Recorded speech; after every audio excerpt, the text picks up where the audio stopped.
Guys, যারা ওমানে বা আরব দেশে তালাবাদে কাজ করতে চান, অনেকে জিজ্ঞাসা করতেছিলেন তালাবাদে কাজ করার সুযোগ সুবিধা কেমন বা তালাবাদে কয় টাকা ইনকাম করা যায়।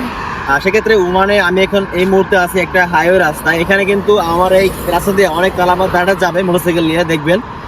আসলে মূলত এখন ওমানের যে পরিস্থিতি, এই পরিস্থিতিতে ওমানে তালাবাদিং করা মানে ফুড ডেলিভারি কাজ করে কয় টাকা ইনকাম করা যায় বা এখানে আসলে কতটা সেফটি তালাবাদে কাজ করাটা, আমি বলতে পারি যে সাধারণত যারা তালাবাদের মানে যারা তালাবাদে কাজ করে, তালাবাদের মানে নিজস্ব লোক বা কোম্পানির লোক হয়ে যারা কাজ করে, এদের একটা আলাদা ডিফারেন্স। আর যারা মানে যারা পার্সোনাল জব করে বা প্রাইভেট কোম্পানি জব করে, এদেরকে তালাবাদিং কাজ করে কয় টাকা মানে ইনকাম করা যাবে, কতটা সেফটি এখন পর্যন্ত ওমানে। তো আমরা সবাই জানি কিন্তু ওমানের ভিসা দীর্ঘদিন বন্ধ আছে, তারপরে এই অনেক অনিয়ম আছে, মানে এক জায়গার কাজ আরেক জায়গা করে। অনেকে কিন্তু অনেক বিভ্রান্তিতে আসছিলাম যে মানে মানুষটা ওমানে কিন্তু যারা মানে বসবাস করছে তারা কিন্তু শান্তিতে পায় নেই। মানে আমি এক জায়গায় কাজ করি, আমি অন্য জায়গায় কাজ করতে পারতেছি না, বা ওভার টাইমে কোনো সুযোগ ছিল না, মানে পার্ট টাইমে কোনো সুযোগ ছিল না। সেক্ষেত্রে যারা তালাবাদিং করছিল বা তালাবাদে মানে ওভার টাইম হিসেবে কাজ করছিল, একটা গাড়ি ছিল বা মোটরসাইকেল নিয়ে কাজ করছে, তারা কিন্তু এখানে অনেক বেশি পরিমাণে বাংলাদেশে ধরা খাইছে বা পাকিস্তানে ধরা খাইছে। কারণ আমি কাজ করি এক প্রাইভেট সেক্টরে, আমি তালাবাদে যে আবার কাজ করি মানে আমার ভিন্ন হয়ে গেছে আর কি, বিষয় এক জায়গায় কাজ করে এক জায়গা। তো এই বিষয়ে কিন্তু ওমানের সরকার বা ওমানের পুলিশ আরোপি কিন্তু অনেক বাংলাদেশিকে ধরছে, পাকিস্তানিকে ধরছে, আর ধরে কিন্তু জরিমানা করছে। জরিমানা কিন্তু অনেক বিশাল একটা অঙ্কের, 4 লাখ টাকা 5 লাখ টাকা হয়ে থাকে বাংলাদেশি টাকা, ওমানের প্রায় 2000 রিয়াল 1000 রিয়াল। তো ওমানের টাকা এত টাকা জরিমানা হয়। তো সেটা হচ্ছে যারা মানে এক টাকা প্রতিষ্ঠানে কাজ করা অবস্থায় অন্য প্রতিষ্ঠানে যে কাজ করার ক্ষেত্রে কিন্তু ধরা হয়েছে।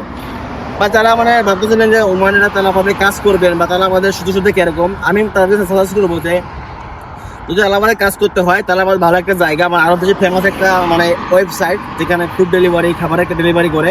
সেক্ষেত্রে এই কাজটা যদি মানে করতে ইচ্ছা হয়, তো তালাবাদের যে মানে কোম্পানি আছে বা তালাবাদের যারা ম্যানেজার আছে ওদের সাথে যোগাযোগ করে ওদের মাধ্যমে ভিসা লাগাইয়া ওরা নিজেরা আপনাকে মোটরসাইকেলের লাইসেন্স বানিয়ে দিবে, বা যদি গাড়িতে ড্রাইভিং করেন গাড়ি দিবে। বিশেষ করে তালাবাদের গাড়ি দেয় না, প্রাইভেট কার দেয় না, ওখানে মোটরসাইকেল দেয়। তো ওরা নিজেরাই আপনাকে মোটরসাইকেল দিবে, নিজেরাই ড্রাইভিং লাইসেন্স দিবে, নিজেরাই ভিসা দিবে। তো ওইখানে ওই প্রতিষ্ঠানের লোক হয়ে আপনি কাজ করবেন, সেফটি পাবেন, আর কিছু ধরবেন আপনাকে। আর যারা আমরা পার্সোনাল যারা মানে নিজস্ব জব করি, প্রাইভেট জব করি, ওই অবস্থায় আমাদের ডিউটি শেষে পরে যদি জব করতে যাই, মানে ডিউটি পরে যদি আমি তালাবাদে কাজ করতে যাই, ওই পুলিশ ধরে, ওইখানে জরিমানা হয়, এমনকি বিশাল একটা অঙ্কের মানে ক্ষতিপূরণ দিতে হয়। তো এই ক্ষেত্রে কিন্তু আমরা ওমানে এই মুহূর্তে কিন্তু তালাবাদে মানে পার্সোনাল যারা, ইভেন কি আমিও তালাবাদে কাজ করছি গেছে কয়েক বছর আগে, তো আমি কাজটা ছেড়ে দিয়েছি, অভিজ্ঞতা নিয়েছি আর কি। তো সেই ক্ষেত্রে আমি আমার অভিজ্ঞতা বলতে পারি, তালাবাদের কাজ যারা করে তারা কিন্তু যারা মানে আমি পার্সোনালি যারা আমার প্রাইভেট জব আছে, আমি পার্সোনালি যে পার্ট টাইম জব করতাম, আমিও কিন্তু বাংলাদেশে প্রায় 30 থেকে 40 টাকা ইনকাম করতাম, মানে 100 থেকে 150 টাকা ইনকাম করতে পারতাম। তো যারা ফুল টাইম করে তারা কিন্তু সারাদিনে 20টা 30টা বা 40টা অর্ডার মারতে পারে। আর একটা অর্ডার কিন্তু 1 টাকার উপরে মারা যায়, 1 টাকা 700 পয়সা 800 পয়সা এরকম করে মারে। তো সারাদিনে দেখা যায় 30 টাকা 40 টাকা ইনকাম করা যায়। তো এখানে একটা হিউজ পরিমাণ টাকা ইনকাম করা যায়, বাট ওইখানে সেফটি নাই। তারা মানে প্রাইভেট কাজ করে যদি ওইখানে যায় কাজ করতে, সেফটি নাই। আর যারা ওই কোম্পানিতে ভিসা লাগায় কাজ করে তাদের সেফটি আছে। তারা মান্থলি কিন্তু তারা 1 লাখ টাকা প্লাস ইনকাম করতে পারে, মানে খাওয়া দাওয়া, রুম ভাড়া, গাড়ির তেল ভরা, এইগুলো এভারেজ দিয়ে কিন্তু 80 থেকে 1 লাখ টাকা ইনকাম করতে পারে তালাবাদে কাজ করায়। বাট তালাবাদে কিন্তু প্রচুর পরিমাণে কষ্ট বা আরব দেশে জানি জুন জুলাই চলে আসছে, এখানে মানুষের নাক দিয়ে রক্ত চলে আসবে, নাক দিয়ে রক্ত বেরিয়ে যাবে, এত পরিমাণে গরম। আর এই অবস্থায় মানে মোটরসাইকেল নিয়ে গাড়িতে ড্রাইভিং করা মানে খুবই ডিফিকাল্ট। তো যারা তালাবাদে কাজ করবেন তারা স্ট্রং হইতে হবে। আর তালাবাদে কাজ করার সুযোগ সুবিধা হচ্ছে যারা কোম্পানির মাধ্যমে কাজ করবে ওরা একদম ফুল সেফটি। আর যারা প্রাইভেট সেক্টরে মানে নিজের পার্ট টাইম হিসেবে কাজ করবে তারা কিন্তু মানে বিপদে পড়বে, কারণ এখানে হিউজ পরিমাণে একটা জরিমানা দিতে হয়, 1000 থেকে 2000 রিয়াল ওমানে। তো এখন কিন্তু মোটামুটি ওমানে কিন্তু যারা প্রাইভেট সেক্টরে কাজ করে পার্ট টাইম ভাবে করতো তারা কিন্তু এখন করে না। বাট আমার পাশে কিন্তু এখন মোটরসাইকেল দিতেছে, এটা কিন্তু তালাবাদের রাইডার, এটা আসলে তালাবাদের রাইডার। সবাই কিন্তু ওদের পোশাক, ওদের মানে গাড়ি, ওদের মোটরসাইকেল দিয়ে কিন্তু কাজ করে, মানে পার্সোনাল।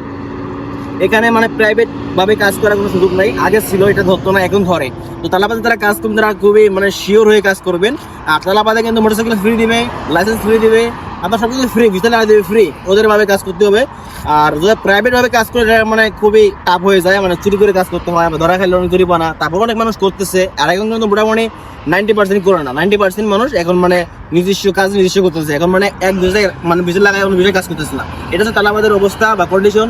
যারা কাজ করবেন তারা বুঝে শুনে করবেন, তালাবাদে ভালো একটা ইনকাম করা যায়। হ্যাঁ ঠিক আছে, আমি যেমন প্রাইভেট কাজ করেও কিন্তু আমি পার্ট টাইম ভাবে করে কিন্তু বাংলাদেশ 30 টাকা ইনকাম করছি।